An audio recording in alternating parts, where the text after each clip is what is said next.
Hi there, everybody, on a Saturday night over there or over here on a dreary afternoon. I'm showing you my dollhouse, and I want to make a little talk just about something, and I'm trying to be very helpful to you.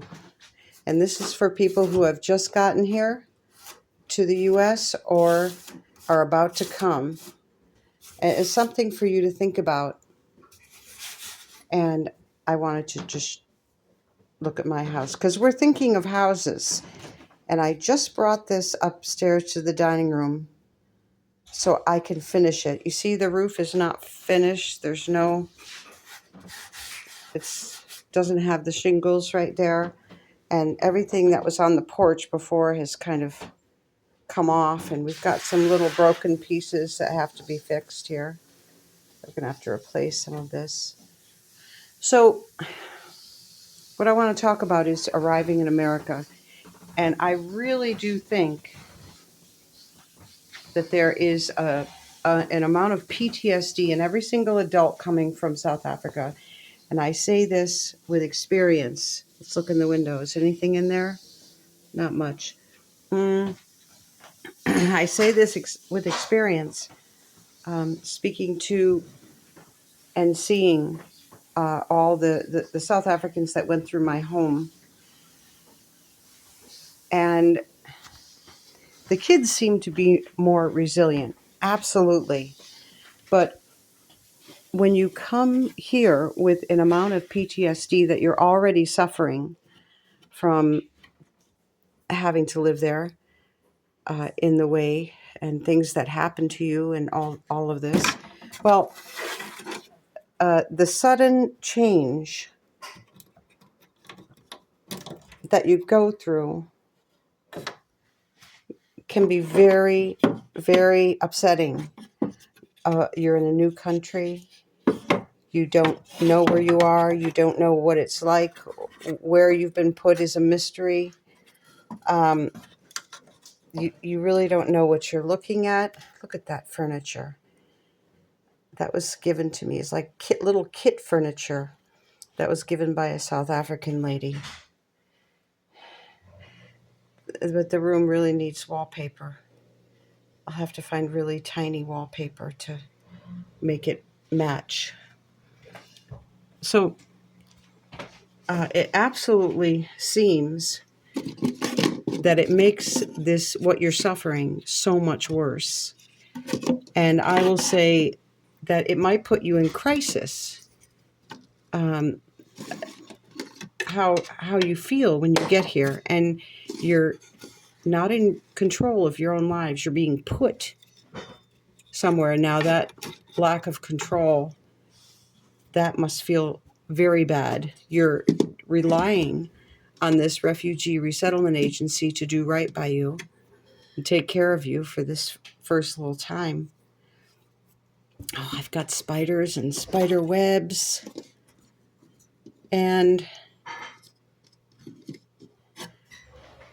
it's quite an experience, I'm sure. And I think it puts people in crisis. I really do.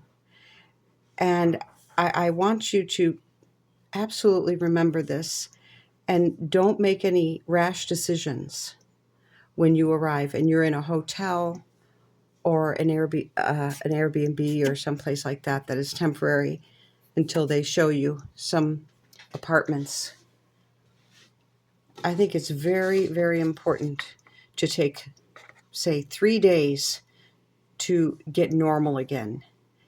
And don't think of anything about where you'll be put, and maybe some negative comments from the refugee resettlement caseworker. That might affect you. You might not know what to think about that, because one of our refugees was asked right away if they wanted to out-migrate. And so they thought, oh gosh, they must not be prepared to help us. Well, I think they are prepared to help. Actually, these people might have landed in the butter. They're put in Vermont, and Vermont's a beautiful state, and they say it's kind of a touristy town, and a little expensive, but that's, that's neither here or there, because everyone is paying the higher rates, but they're also getting paid a little bit higher because of the cost of living. Oh, here's my sandpaper. This doesn't belong here. That's for the other house. I've got 2 of these houses. I've got to finish both of them up or I'm a failure. So there's a nice dresser. And that room has some wallpaper in it. I don't remember putting that in there. I must have done that though. Okay. It almost looks like a real room, doesn't it? It's not finished though. Looks kind of dusty. Anyway, my whole point is a lot of people, they arrive, it looks so much different than South Africa. It feels different, it smells different, the people are different. You just take a few days, eat well, sleep as well as you can, and don't be all ready to move or out migrate unless you've got something serious to go to, like a job waiting or family that you were supposed to be put near, but they failed. But then this family would have to have somewhere to house you. I'm going to encourage everyone to take these first few days to just gather yourselves and rest and eat and just put it out of your mind. Put the future out of your mind and just get yourselves in a better spot. And if you want to reach out to me and talk to me, there are all sorts of, I can talk to you about where you've been put if you're worried. But, there are all sorts of places to be put, good and bad. So don't jump off that cliff. And, all right, that's basically my message, that realize what's happening. You're all out of balance. Your nervous system is like shot. So don't make any rash decisions when you first come. And I will talk to you all later.